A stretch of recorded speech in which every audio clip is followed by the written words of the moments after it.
Fenêtre sur l'emploi, on parle de l'intelligence artificielle et de cet acronyme dont vous allez beaucoup entendre parler, le chat GPT. Et moi-même, je ne suis pas un androïde doté d'une intelligence artificielle, je suis bien un être humain et qui s'exprime sans avoir besoin d'IA. Néanmoins, Julien Morisson, je suis ravi de vous accueillir, CEO des Années Folles. Bonjour. Ravi de vous revoir et je vous souhaite d'ailleurs une très belle année car je suis encore autorisé à le faire. Nous ne nous sommes pas vus. Vous avez choisi de nous parler de ce sujet dont beaucoup de personnes parlent et s'en inquiètent. Le chat GPT, c'est quoi? Commençons par le début. Exactement, alors on en parle plus que le dernier tube de Shakira qui pourtant fait déjà beaucoup parler. Avec Piqué. Avec Piqué. Chat GPT, en fait, c'est la contraction de deux mots qui est chat, qui est conversation, et GPT, qui est un modèle de traduction de langage prédictif. En d'autres termes, pour faire simple, c'est un outil en open, ce qu'on appelle open data, qui est ouvert, où vous posez un certain nombre de questions. Il collecte toutes les données et il vous propose une réponse assez. Ça veut open data, ça veut dire que les GAFA commencent à se dire mais qu'est-ce que c'est que cette chose là qui nous concurrence gratuitement? Exactement, apparemment ça fait moyennement rire Google. Parce que vous l'aurez compris, hein, ce nouveau chat GPT vient de San Francisco, qui est la mecque des startups. Et c'est tout nouveau et ça fait parler beaucoup sur les réseaux sociaux, mais aussi dans la presse. Ça interroge énormément.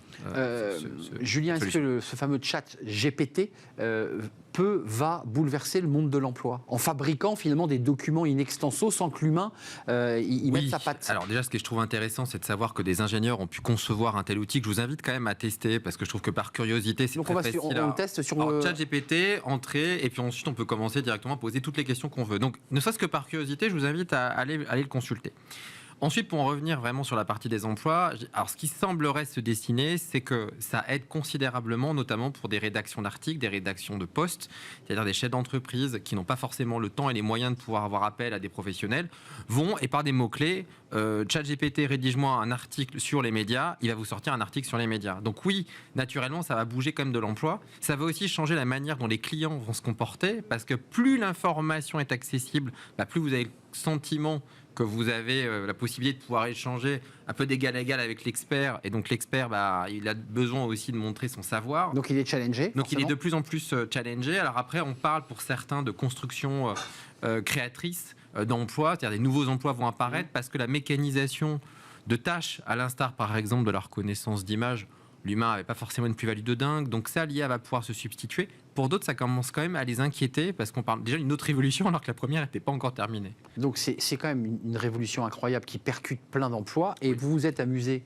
Alors on en a mis un extrait à poser cette question simple, on va le voir. Exactement. Comment faire une bonne émission TV? Vous êtes allé sur oui, j'ai pensé à vous. Oui, c'est bien aimable. Vous avez pensé à Bismart. Alors là évidemment, j'ai l'impression d'entrer de perdre mon emploi parce que la question est comment faire une bonne émission TV? Alors c'est un résumé de la réponse parce qu'évidemment elle était beaucoup plus longue parce que c'est très dense. Il y a plusieurs éléments clés pour faire une bonne réponse. Vous voyez, je prends un ton très mécanique. Le concept, le casting, la production, le contenu et la promotion.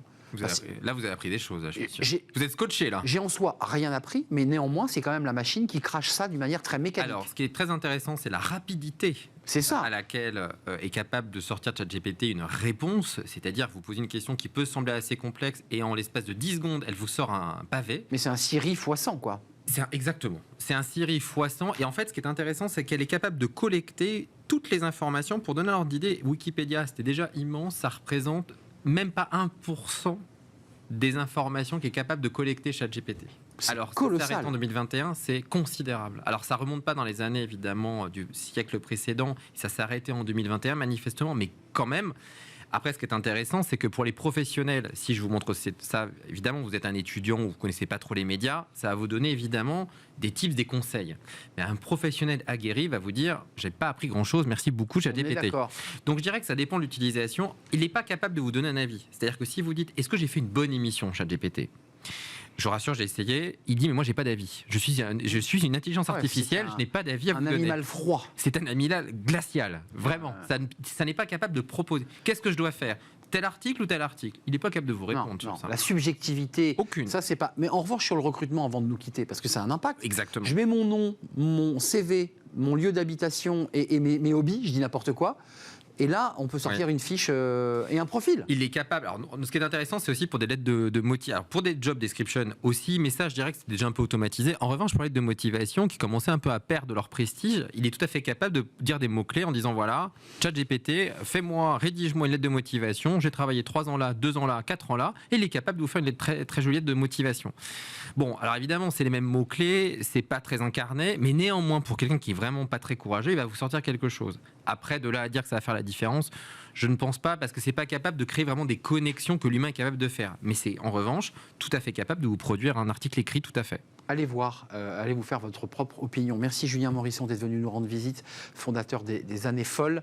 Merci à vous, merci à Elisa à la réalisation, merci à Alexis au son, merci à Nicolas Juchat évidemment, et merci à Laure-Hélène pour l'accueil invité. Merci à vous pour votre fidélité. Je serai là demain, bien entendu, pour un nouveau numéro de Smart Job. Bye bye.